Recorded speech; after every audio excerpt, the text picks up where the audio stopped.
Un saludo a todos, bienvenidos al lanzamiento del Barómetro Palmero para Latinoamérica. Es un gusto compartir con ustedes esta temática desde solidaridad y con nuestros invitados especiales. Comentarles que Solidaridad desde hace 2 años realiza el barómetro de la producción y comercialización del aceite de palma con el fin de medir el progreso del sector palmero en su adopción de prácticas sostenibles y analizar también las tendencias del mercado. Y el comportamiento de las cifras que vamos a ver de Latinoamérica refleja un constante crecimiento que se deriva de la convicción y el compromiso que tiene el sector de producir aceite de palma con responsabilidad para mantener su participación, por supuesto, en los mercados nacionales y también en el internacional para los países que exportan y posicionarse como un origen sostenible. Podemos ver que en Latinoamérica y ya en la agenda que les vamos a presentar, vamos a entrar más en detalle de números, en que el cultivo de la palma de aceite ha aumentado rápidamente en Latinoamérica durante los últimos años y se ha posicionado como uno de los principales cultivos agrícolas en México, Honduras, Guatemala, Perú, Ecuador, Brasil y Colombia. Y precisamente en este contexto de hoy, Solidaridad Latinoamérica presenta la sección de la región, partiendo de un barómetro de solidaridad a nivel global que fue publicado el 7 de mayo.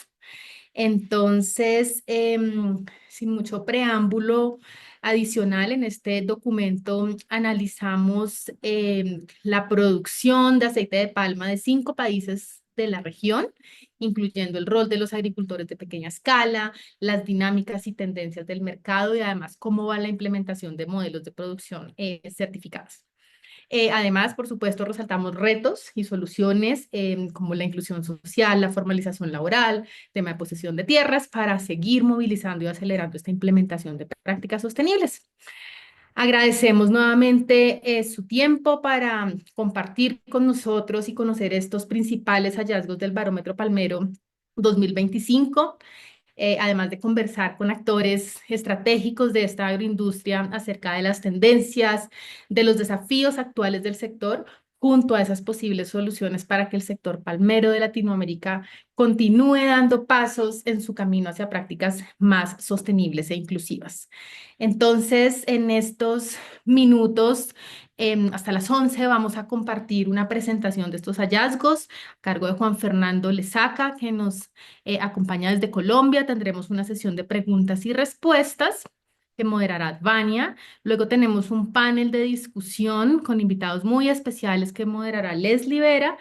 Y finalmente cerraremos con algunas reflexiones. Así que me permito pasar la voz a Vania Olmos para que por favor nos indiques la dinámica para compartir preguntas y comentarios durante la sesión y pues posterior a la presentación que amablemente nos hará Juan Fernando Lesaca. Gracias. Perfecto, muchas gracias María y bienvenidos a todos. Mi nombre es Vania Olmoslau y soy gerente de programa para palma de caña de azúcar en las oficinas de Solidaridad en México. Y bueno, bienvenidos a todos. Les acabamos de poner en el chat unas instrucciones. La dinámica de las preguntas para hoy va a ser la siguiente.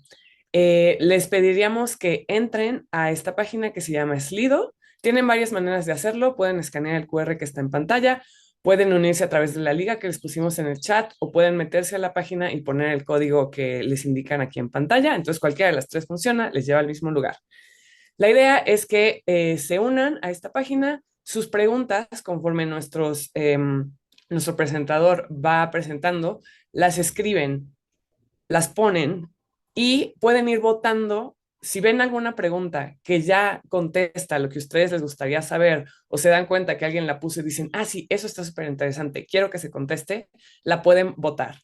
Entonces, escriben su pregunta y del lado derecho de la pantalla van a ver un dedito arriba y eso significa que ustedes ahí pueden darle al dedito arriba y votar por esa pregunta.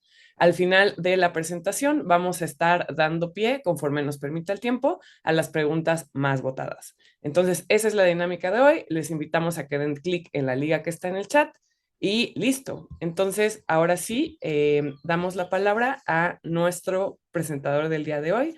Adelante. Bueno, muy buenos días a todos los que nos acompañan hoy.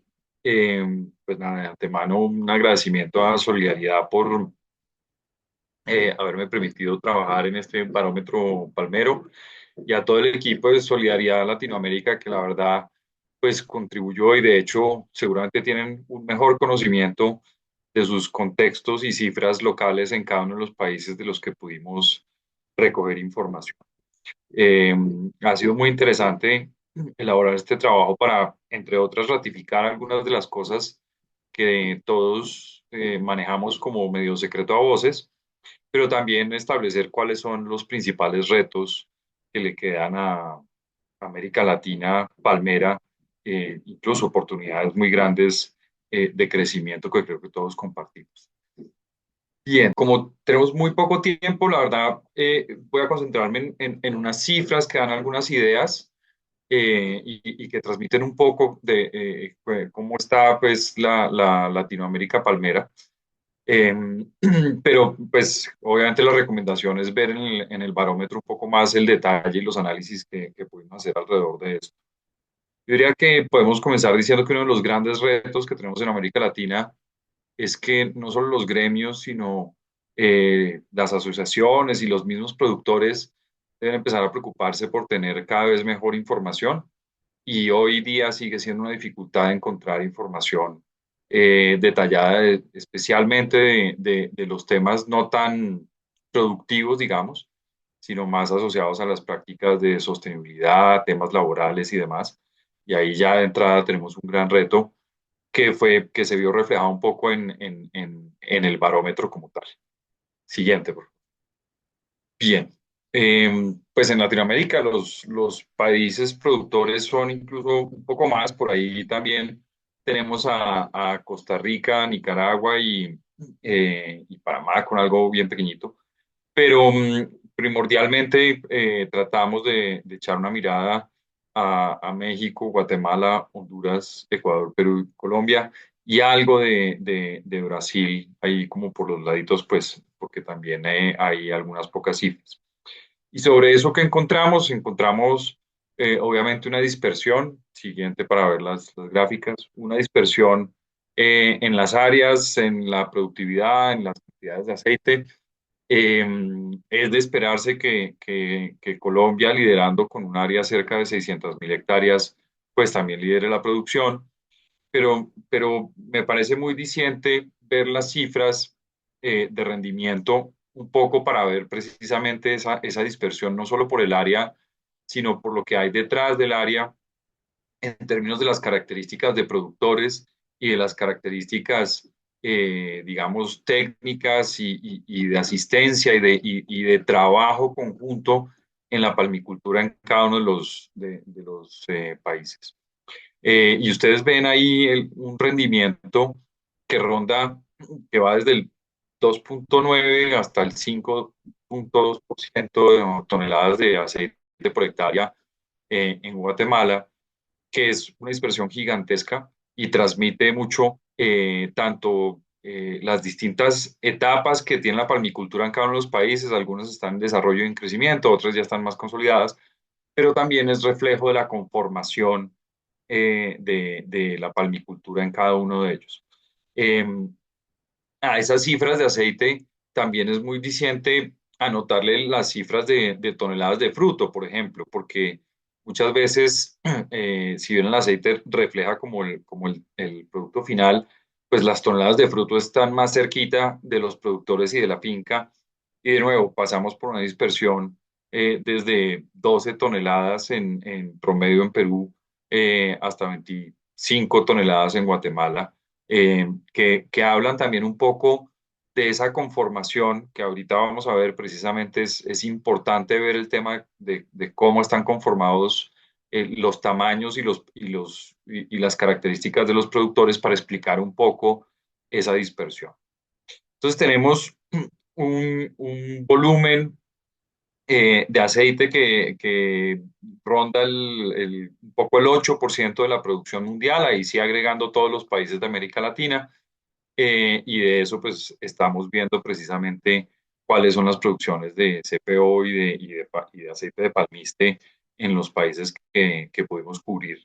en la muestra del varón. Y como les decía, es una producción que representa cerca del 6%, del 8%, perdón, pero más relevante aún, diría yo, es que en los últimos 6 años pues la información que pudimos contrastar era en el rango entre el 18 y el 22, sí hay un dato muy interesante que probablemente si tuviéramos la información hacia más atrás sería más alto, pero aún así con esta muestra que logramos recoger del 2018 al 2022 sigue siendo muy importante ver que América Latina crece prácticamente al doble de lo que crece la palmicultura a nivel mundial, con un 6,6% de crecimiento orgánico, ya con palmiculturas que se ve no, que de nuevo aparece una gran dispersión, o sea, hay países como México que tiene un crecimiento superior al 20%, mientras que Colombia mantiene un crecimiento orgánico inferior al 4% pues, en los últimos años. Pero aún así siguen creciendo.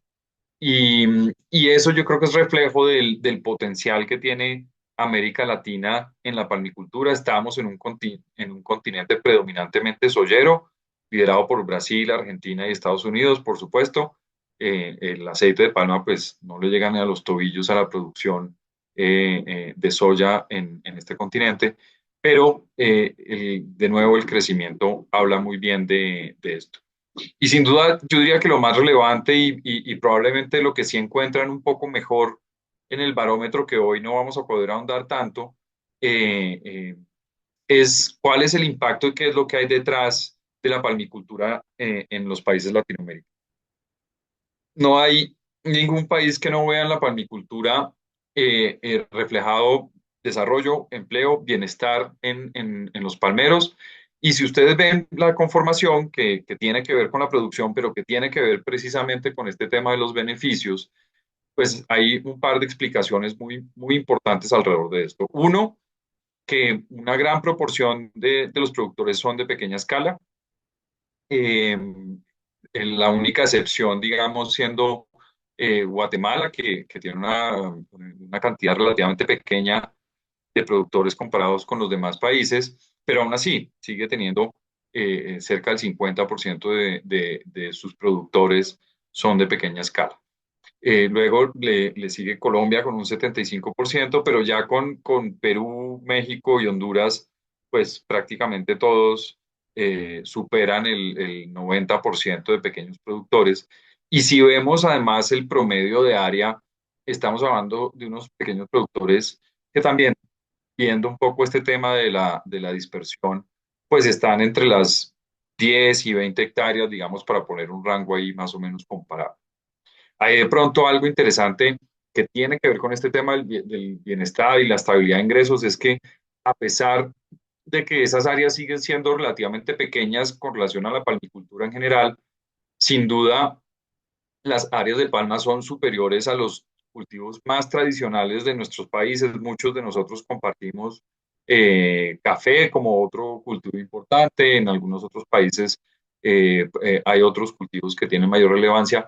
Pero cuando uno contrasta las áreas de café con las de palma, que obviamente son cultivos muy distintos, pero diría uno que parte de la explicación, sin duda, de este bienestar y de esta posibilidad de generar ingresos también está en que para Palma hay unas áreas un poco superiores a las de los otros cultivos que hacen que definitivamente se genere un ingreso más estable y probablemente superior, a pesar de que no necesariamente sea un cultivo más rentable. Y especialmente hoy día con esos precios de café y de cacao, pues la rentabilidad de esos otros cultivos seguramente es muy superior, eh, eh, ya cogiendo ciertos estándares, digamos, de productividad y demás. Y el otro tema relevante que nos conecta ya con el siguiente tema es que en los países donde se ha estado haciendo el monitoreo de deforestación y donde hay algunas cifras de estudios o de resultados de ese monitoreo, pues encontramos que Latinoamérica no es una región caracterizada por la deforestación. En todos los países se reporta menos del 5% de la deforestación. Eso se ve reflejado inmediatamente con pues, el referente que todos conocemos, que es RCPO, el aceite de palma certificado bajo el esquema de la Mesa Redonda de Aceite de Palma Sostenible, que ha tenido un comportamiento muy interesante en América Latina. Es la región de mayor crecimiento, aunque ya en los últimos años ha llegado a un estancamiento que seguramente se debe, y si quieres de una vez saca la tablita que está ahí a continuación, eh, seguramente se debe a las características de los mercados latinoamericanos. Eh, a manera resumida, hay unos contrastes muy grandes entre Guatemala, que claramente es un mercado orientado a la exportación, que explica, por supuesto, la gran cantidad de aceite certificado en proporción a su producción nacional.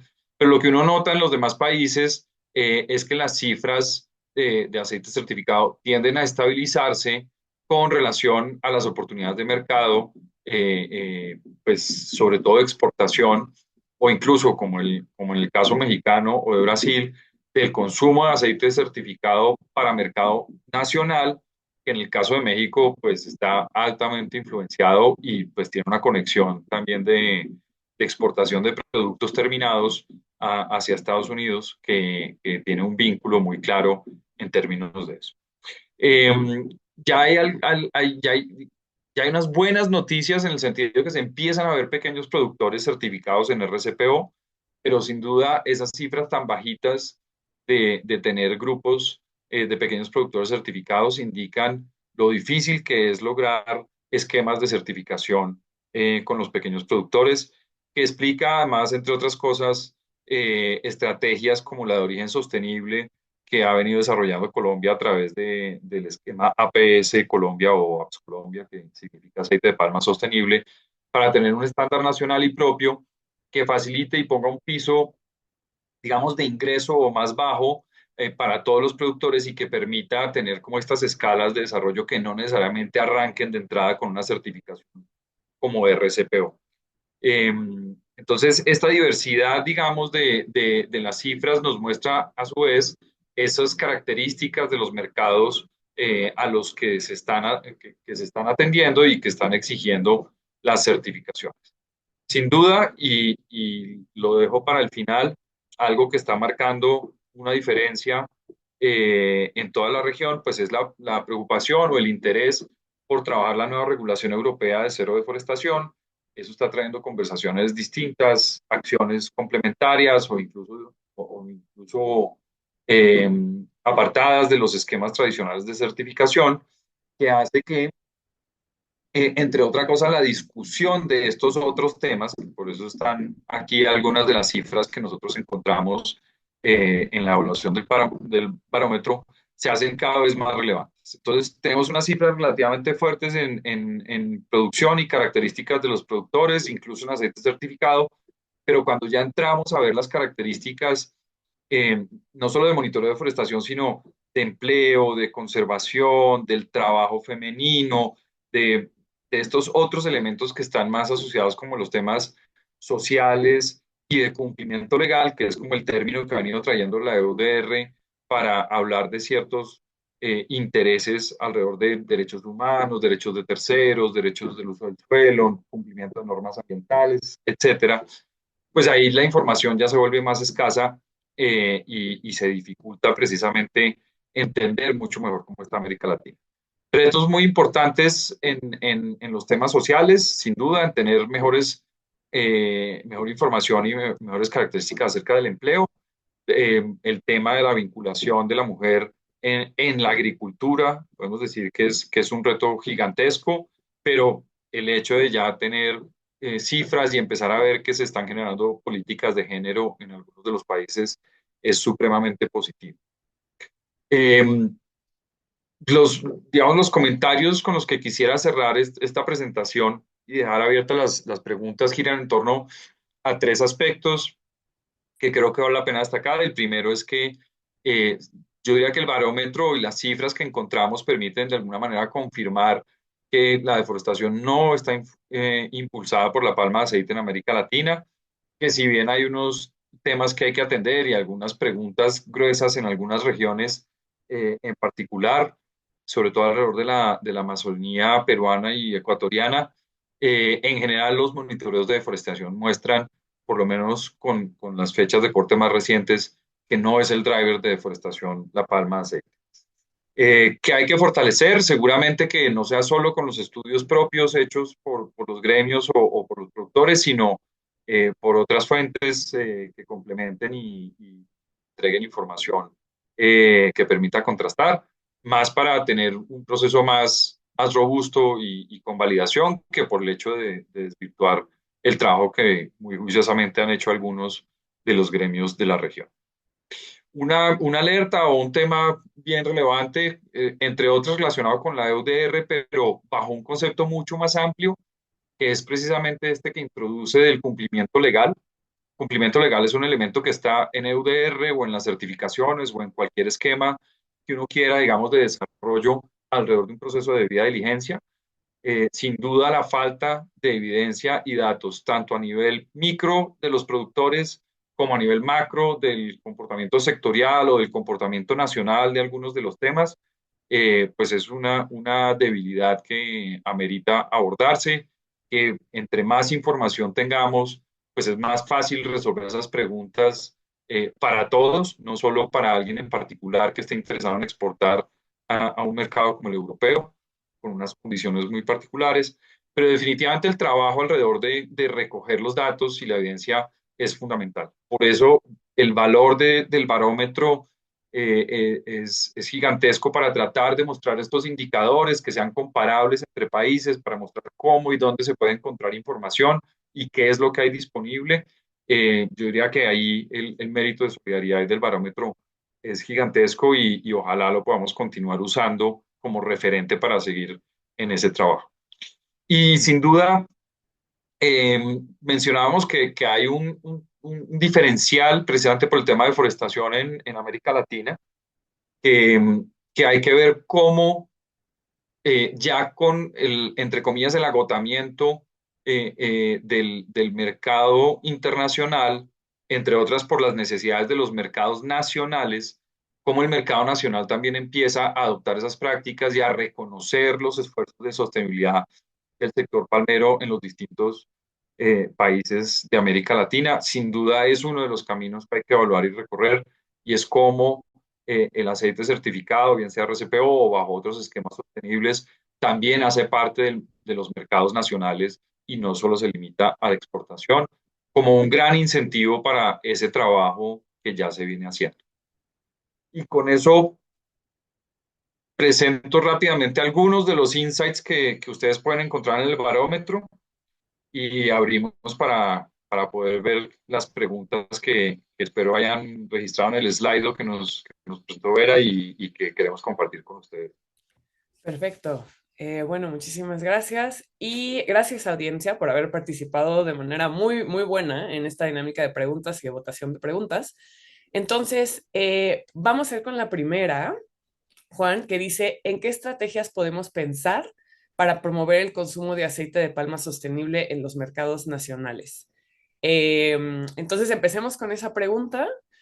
Y igual, le invitaría a todos los que son parte de este panel que si quieren compartir algo, también la audiencia puede contestar esta pregunta a través de nuestro chat. Pero bueno, la pregunta dirigida a ti, la repito, ¿en qué estrategias podemos pensar para promover el consumo de aceite de palma sostenible en los mercados nacionales? Yo diría que el caso de México nos deja una lección que podemos replicar en los demás países y que conecta directamente con el tema de la globalización.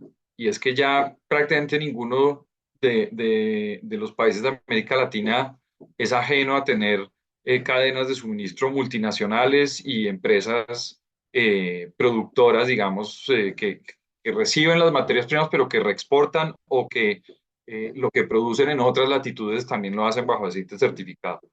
Yo recuerdo mucho que en Colombia sucedió en algún momento que una de las cadenas más importantes, se llama El Éxito, y que en su momento el principal accionista era Casino, que es este gran grupo francés. Ahorita sé que eso ha cambiado la conformación, pero el ejemplo es pertinente con la conformación anterior, porque Casino había empezado precisamente por estos temas europeos a establecer políticas de suministro de aceite de palma sostenible.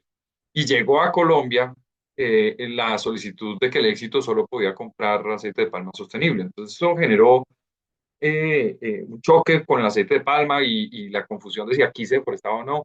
Eh, Terminó como en que Colombia terminó siendo la excepción, pero diría que hoy si se diera la discusión podría darse de una manera muy distinta, como de, claro, el aceite de palma de Colombia es sostenible y tenemos para certificar y ampliar la certificación, ¿cómo vamos juntos en ese propósito? Así que yo diría que una primera palanca para eso es atender esos industriales, digamos, o empresas que tienen características globales e internacionalización y que por lo tanto en otras latitudes ya están trabajando con cadenas de suministro sostenibles, en particular con aceite de palma. Creo que ese es un buen primer paso y ya lo siguiente, por supuesto, está en un reto mucho más grande que es cómo generar conciencia en el consumidor y en nuestros propios conciudadanos acerca del valor de lo nacional y de lo nacional que está bien hecho, ¿no? Si hacemos un esfuerzo grande por tener aceite certificado en nuestros países, pues ¿por qué lo tenemos que exportar y no consumirlo localmente? De nuevo, el ejemplo, y perdónenme que ser colombiano hace que predominen algunos ejemplos colombianos, pero el mejor ejemplo que tenemos es el café de Colombia. El café de Colombia pues se exporta el 90 y tanto por ciento, antes se exportaba incluso más, eh, y hasta hace muy poco empezó a consumirse buen café en Colombia, porque la gente pues como que no le importaba mucho la calidad del café y las características de lo que sí interesaban a otros mercados. Y hoy la dinámica de los cafés especiales y de la calidad del café en Colombia a nivel nacional es muy interesante. Hay cafés especiales que se están subastando y que se están quedando en Colombia a precios de 70 y $80 la libra, que eso es extraordinario. Eso no sucedía hace 5 o 7 años. Entonces, hay ejemplos que podemos recoger, incluso no solo de otros países, sino de otros sectores para fomentar ese consumo sostenible. Perfecto, muchísimas gracias. Listo, entonces vamos a hacer una pregunta más de las que han sido, que bueno, que de hecho esta ya pasó a ser la más votada y con eso finalizaríamos este bloque contigo y pasaríamos al panel. Entonces, la última pregunta para ti el día de hoy, Juan, es ¿qué lecciones aprendidas podrían compartirse los países de Latinoamérica frente a la preparación para la implementación de la EUDR? EUDR. Bien, sí. Y bueno, si bien el barómetro lo trabajamos con solidaridad hace ya más de un año, pero mi trabajo reciente ha sido con la delegación de la Unión Europea aquí en Colombia alrededor de la UDR, entonces me imagino que algunos que saben eso también están aprovechando para preguntar. Pero reitero un poco lo dicho, lo primero es información. Sin duda, tener datos agregados e información acerca de los temas que ya sabemos, cómo se comporta el tema laboral en nuestro sector, cuál es el impacto positivo, negativo, regular, bueno, malo, cuáles son las características de hombres, mujeres, jóvenes. Esa información se vuelve supremamente útil para poder contestar preguntas alrededor de derechos de terceros, temas laborales, etcétera, etcétera, de cara a la EUDR. El ejemplo de Colombia con APS Colombia, yo diría que es de destacar, es muy importante porque lo que ha venido haciendo ese esquema, entre otras cosas, es ir haciendo las preguntas de qué significa legalidad y cómo un productor cumple o está legalmente bien en nuestro propio país, que es la gran pregunta de la EUDR después de la no deforestación. Eh, entonces, yo diría que la combinación de esas dos cosas, de la producción de información que nos dé el contexto y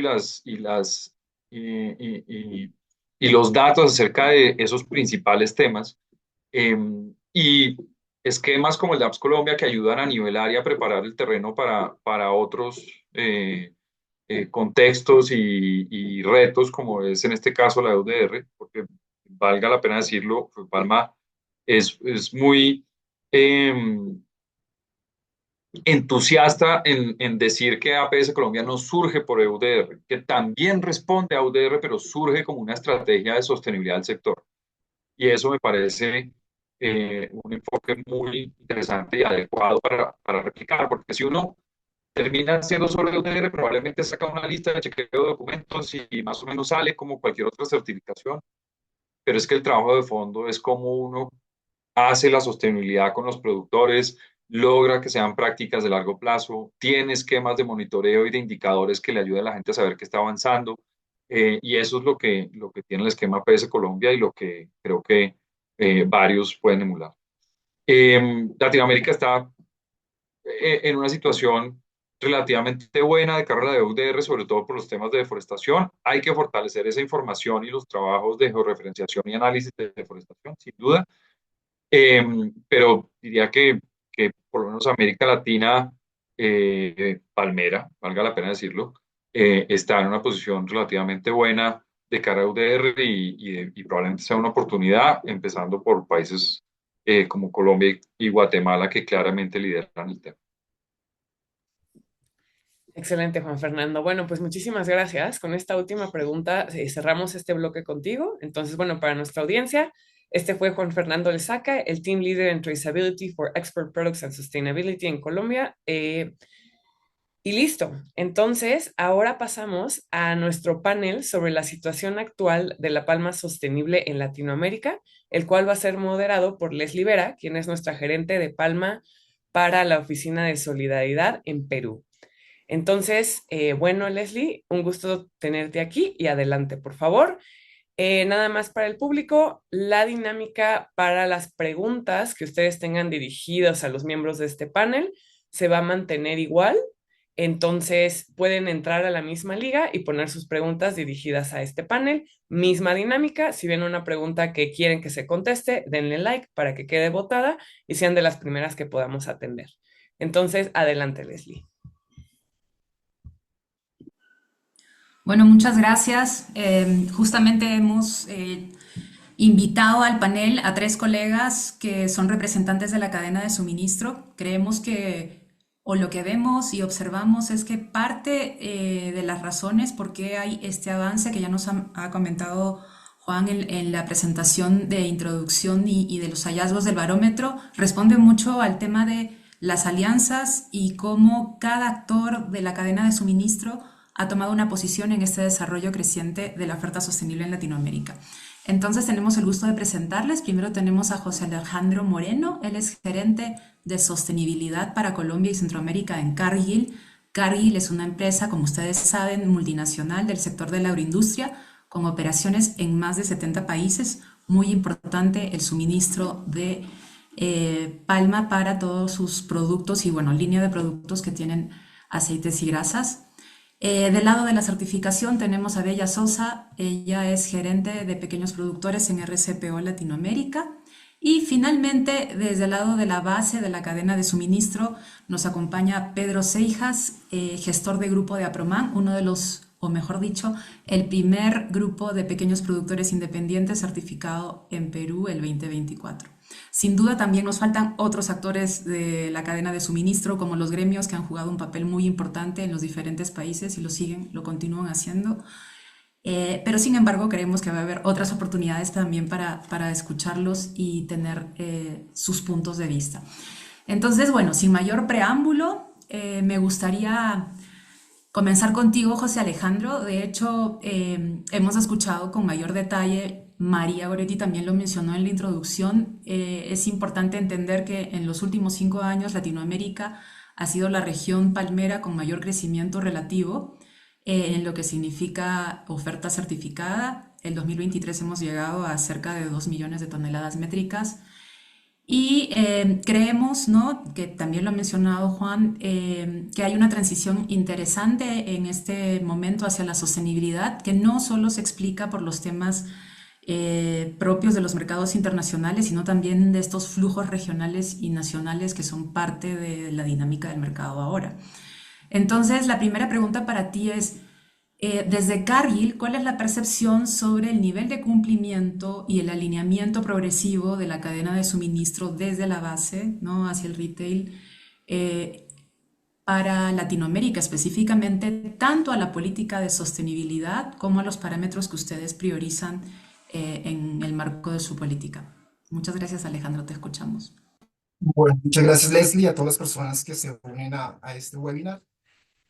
Con respecto a tu pregunta, yo creo que desde Cargill nosotros reconocemos que hay retos todavía en el sector y en la región para cumplir con nuestros requerimientos de sostenibilidad, pero también estamos optimistas y creemos que Latinoamérica ha avanzado, ha hecho un gran trabajo para cumplir y con estas exigencias y estas demandas que tenemos a nivel internacional, ¿cierto? Creemos que este impulso en este cierre de brechas que hemos tenido frente a estos requerimientos no solo ha sido esa demanda de los mercados internacionales, especialmente de Europa con UDR, pero también creemos que incluso los consumidores y clientes en la región están en este momento mucho más conscientes de por qué es importante ser sostenibles para mantenerse en el negocio, ¿no? Desde Cargill, pues sostenibilidad es un eje central de nuestra estrategia. Nosotros ya venimos trabajando hace más de 6 años con diferentes actores, diría que con la mayoría de actores en la región, incluyendo RCPO y Solidaridad, y hemos avanzado bastante en todo lo que respecta a nuestra política.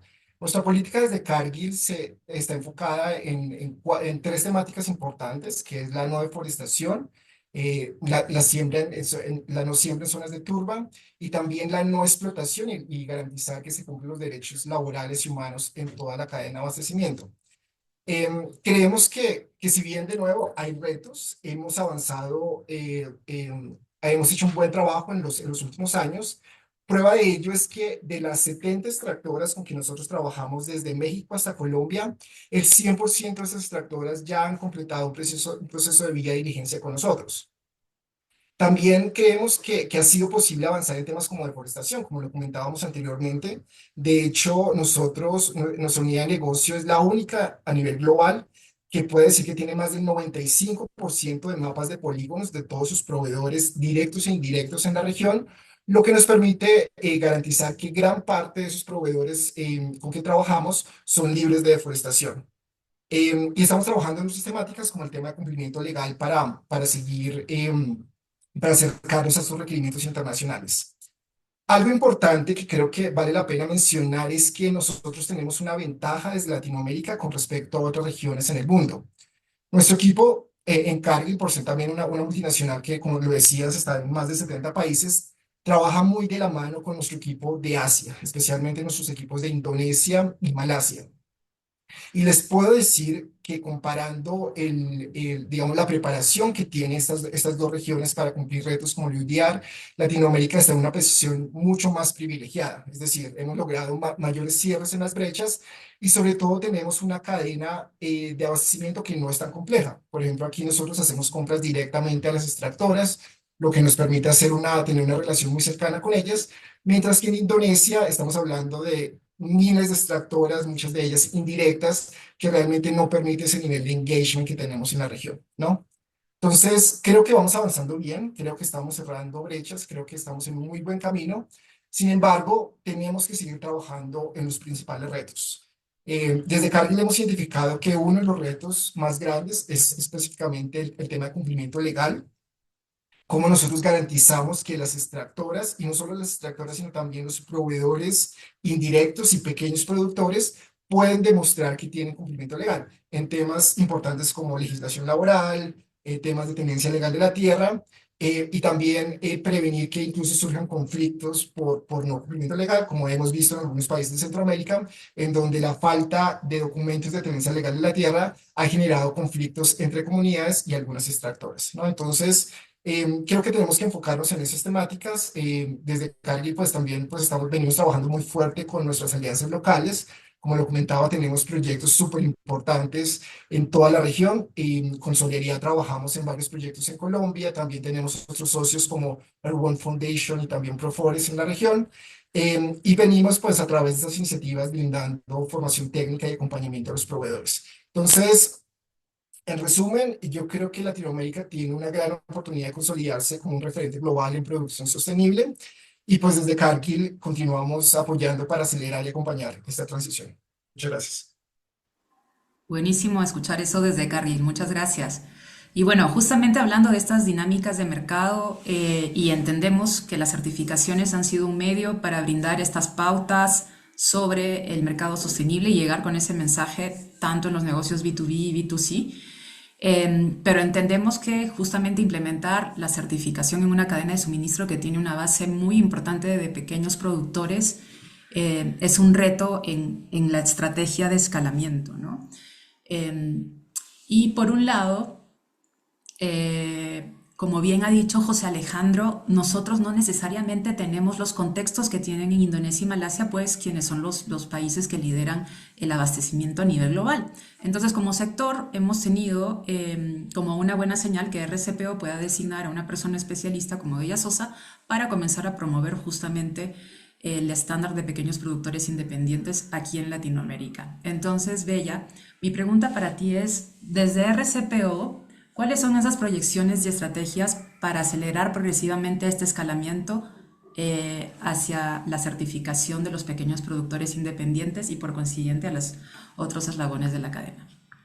Gracias, Leslie, y gracias a José Alejandro. Creo que ha hecho, eh, quiero referirme a un comentario específico que hizo sobre el crecimiento de Latinoamérica con respecto al cumplimiento de políticas de sostenibilidad y en este caso también mencionaba frente a la regulación de la Unión Europea que está bastante bien posicionada. Sin embargo, también quisiera señalar que RSPO desde hace muchos años, desde que inicia, ha venido contribuyendo directamente y creo que ha sido una punta de lanza a nivel global, siendo el primer estándar y el primero que empezó a abordar la problemática de producción y abastecimiento sostenible del aceite de palma a nivel global y por ende en Latinoamérica ha sido también quien dio pie a que se empezara a hablar de producción sostenible y de cómo podíamos empezar a hacer este cumplimiento.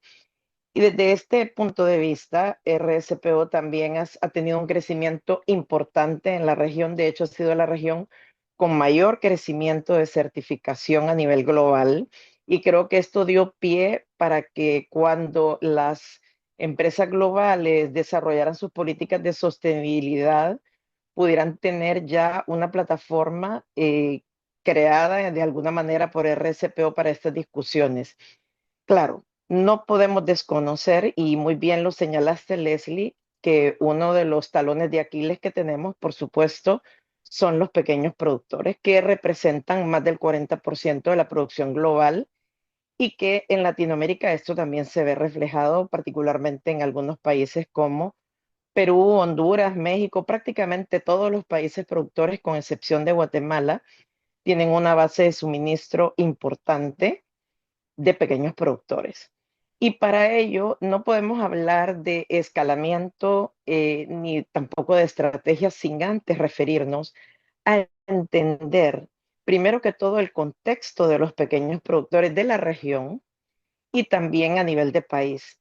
Si bien es cierto, tenemos características similares a nivel global entre pequeños productores agrícolas y luego, por supuesto, específicamente en la cadena de palma, también sabemos que hay particularidades de la región y luego tenemos elementos específicos que pueden contribuir o frenar el cumplimiento de las prácticas sostenibles.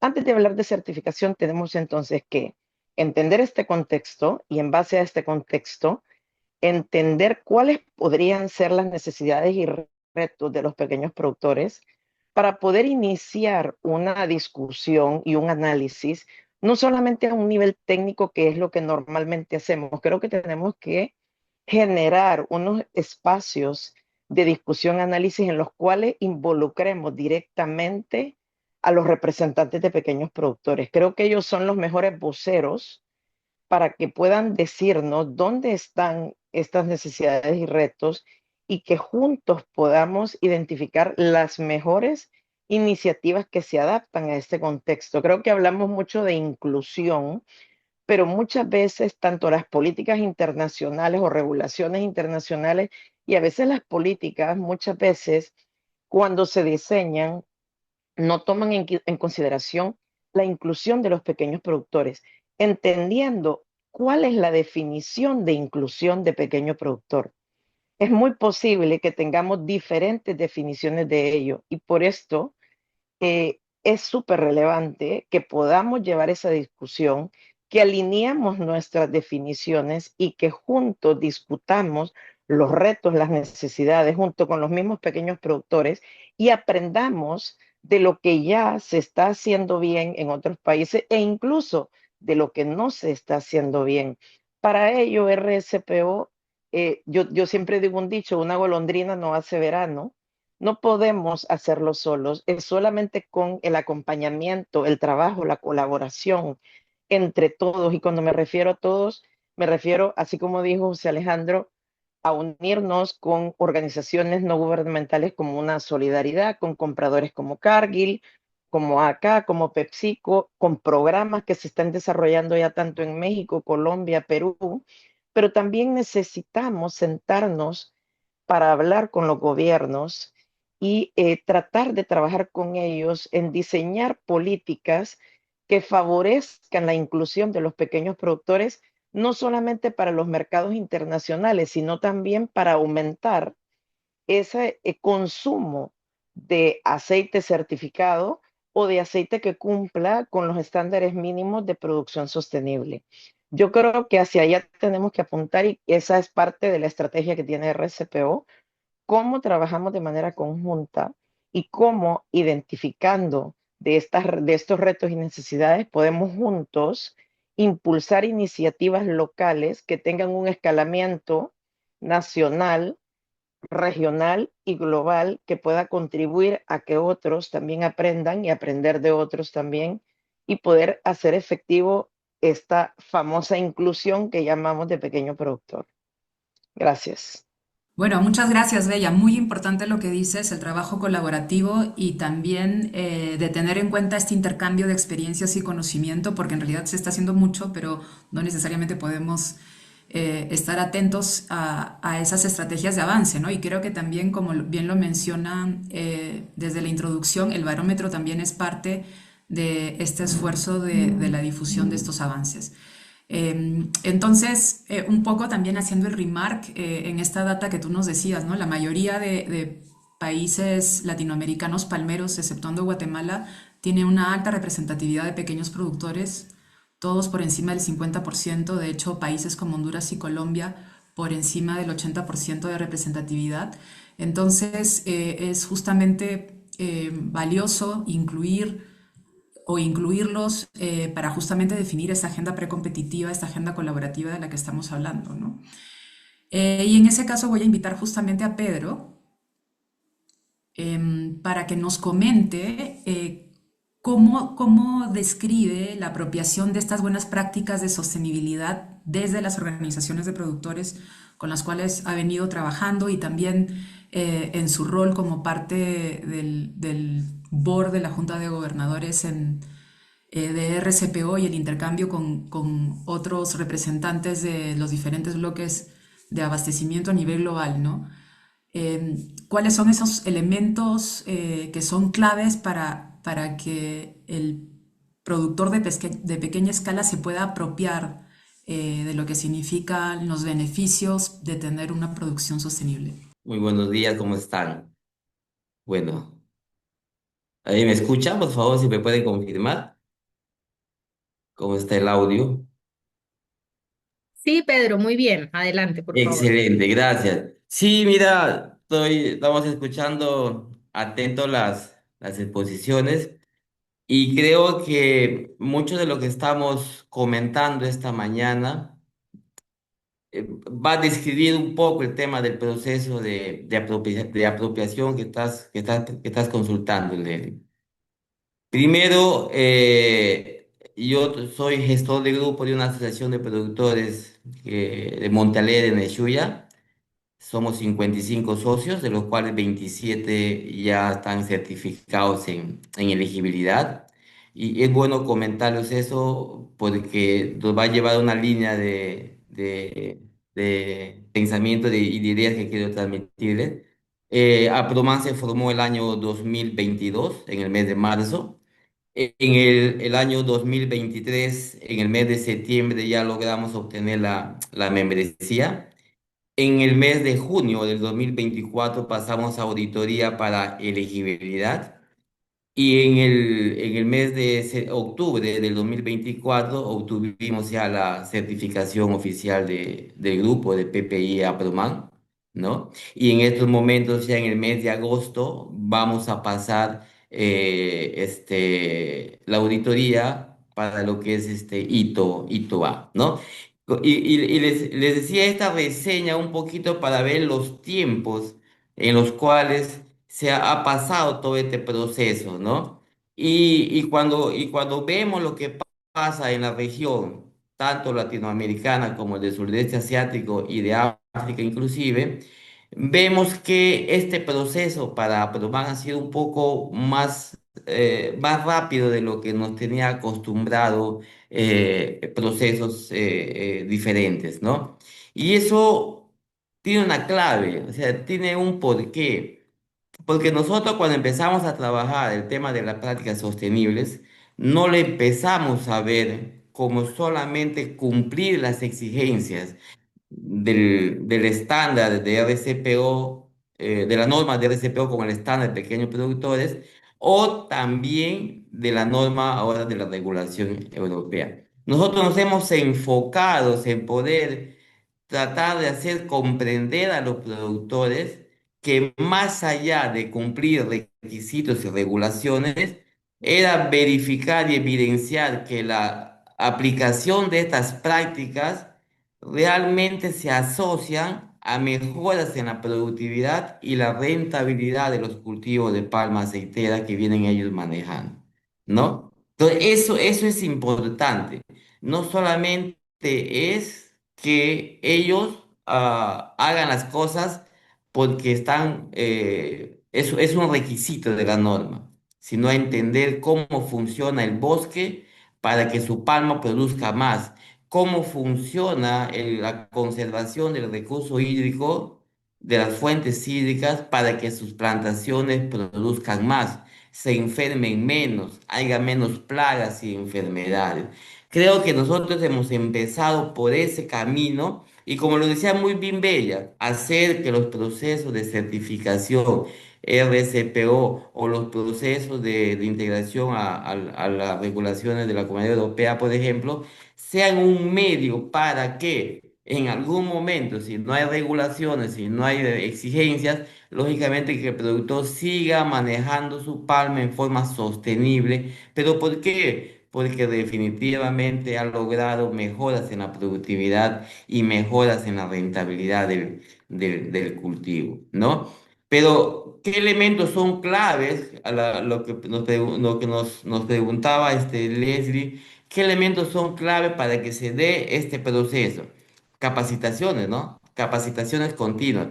Capacitación no solamente para los productores, sino para el personal técnico, porque tenemos que modificar nuestras estrategias de intervención en el campo para que estas buenas prácticas agrícolas, estas buenas prácticas de gestión, estos compromisos ambientales que asumimos, ¿no?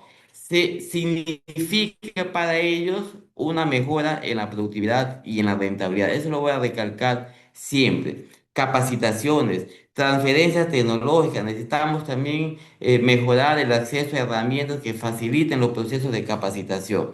No es muy fácil para los equipos técnicos hacer 20, 23 capacitaciones al año, ¿no?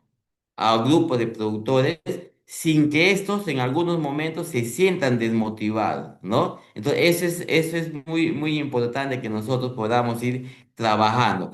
Yo pienso que con capacitación y transferencia podemos lograr una apropiación efectiva de los contenidos de las capacitaciones que vamos realizando y generando en el productor palmero, en el pequeño productor, una conciencia y empoderamiento de los productores y ellos mismos ya se conviertan en líderes de su comunidad, que como líderes por productividad, no solamente por lo que pueda hablar o decir, sino por productividad, por rentabilidad del cultivo, estos líderes puedan también articular con los demás productores para que ellos también vayan implementando estas prácticas que esos agricultores vienen desarrollando. Eso es bien, bien importante para nosotros. Y entender también que este es un proceso que es gradual, ¿no? Y no es un proceso que es lineal, sino es un proceso gradual y depende de factores diversos, ¿no? Un factor importante, por ejemplo, es la disponibilidad de los recursos financieros y económicos para atender toda esta demanda. facilitar los accesos a las informaciones y también deben existir redes de apoyo técnico y asociativo, que es lo que estamos buscando ahora, por ejemplo, ¿no? Nosotros ahora tenemos coordinaciones con los gestores de grupo de Ecuador, de Colombia, de Honduras, de Guatemala, para ir viendo cómo nos vamos apoyando a partir de las experiencias que vamos encontrando en cada una de nuestras realidades, ¿no? Esos son aspectos que son importantes para generar esa apropiación de los conocimientos y del proceso de sostenibilidad que vamos haciendo con los productores, estimada Leslie. Bueno, muchísimas gracias. Casi como que nos hemos pasado un minuto porque hablar de La Palma nos puede tomar la vida entera y por eso nos mantenemos trabajando todos juntos. Debo resaltar tres aspectos que cada uno de los panelistas ha mencionado. Les agradezco mucho que hayan tenido ideas de mucho valor y creo que lo primero es sin duda las dinámicas de mercado hacen que la cadena de suministro desarrolle relaciones mucho más fuertes, ¿no? Es interesante cómo Cargill menciona que ahora tiene como un mayor flujo de información y está haciendo estos proyectos colaborativos con las extractoras, pero por otro lado también interesante cómo Cargill y los otros actores del upstream no solamente tienen la relación con las extractoras, sino que también ya están viendo a cómo se desarrolla la base de la cadena productiva. Desde el lado de Bella, pues es sin duda parte de la estrategia de RCPO y la estrategia compartida con organizaciones como Solidaridad, que tiene que ser una agenda colaborativa, una agenda precompetitiva para lograr ese escalamiento. Y bueno, desde el lado de Pedro nos quedan retos, sin duda. Creo que es súper importante que este intercambio de conocimiento, este intercambio de experiencias, no se quede solo en Latinoamérica, sino también ver los otros contextos con África y el sudeste de Asia, sin duda, pero mientras más generemos este flujo de información dentro de la región, esto nos va a llevar a tener soluciones como más en corto plazo, ¿no? A cortar esos plazos, como dice Pedro, de manera más efectiva. Y bueno, con esto creo que les tengo que comentar a todos, ya hemos terminado la sesión del panel. Muchas gracias a los tres panelistas. Si es que el público tiene preguntas, por favor, utilicemos esta herramienta que nos compartió Vania y luego nosotros estaremos justamente tratando de hacer un documento que sintetice todos estos comentarios y los podemos hacer llegar a ustedes, esperemos, en el corto plazo. Le doy pase a María Goretti para que pueda dar las palabras de cierre. Muchas gracias. Leslie, muchas gracias a ti. Efectivamente, les agradecemos si tienen preguntas que nos las transmitan. Junto a las memorias del evento les compartiremos presentación, el documento, así que siéntanse libres de compartirnos sus comentarios. Agradecer particularmente a nuestros invitados especiales, Juan Fernando Lesaca, José Alejandro Moreno, Bella Sosa, Pedro Seijas. A ustedes por el interés, por acompañarnos y ya para despedirnos y cerrar la sesión, los invito a llevarnos tres palabras de lo que conversamos hoy. Una, evidenciar. Necesitamos información relevante, necesitamos información disponible, necesitamos información verificada para mantenernos en el mercado. La segunda, incluir. Los productores de pequeña escala nos necesitan, tenemos que seguir con un trabajo articulado y constante para llegar a las fincas como las de Pedro y todos los retos que nos representan. Y la tercera, promover el consumo. Necesitamos a través de RCPO, de los estándares nacionales, las mismas políticas de compra como Cargill, promover este consumo con reconocimiento de prácticas sostenibles y también facilitar que los consumidores estén más informados. Entonces, ya para dejar nuestra sesión en 5 minutos pasados, evidenciar, incluir, promover el consumo y que esto sea también clave para seguir en nuestro trabajo articulado con los actores de la agroindustria. Muchas gracias nuevamente desde Solidaridad, gracias a los invitados, a ustedes por su interés y les enviaremos las memorias. Un gusto.